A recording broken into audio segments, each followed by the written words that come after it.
Number 7. When Evil Lurks. Argentina, 2023.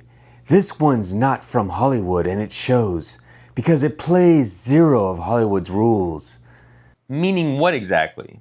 Meaning the rule in most demon movies is the good guys figure it out and win. This movie rule is everybody makes the worst possible decisions and the demon just wins.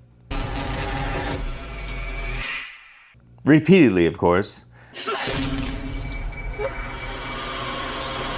On a farm with a dog involved. I don't want to talk about the dog part. Please, Gary, we don't have to. But what would you rate it? A 9 out of 10.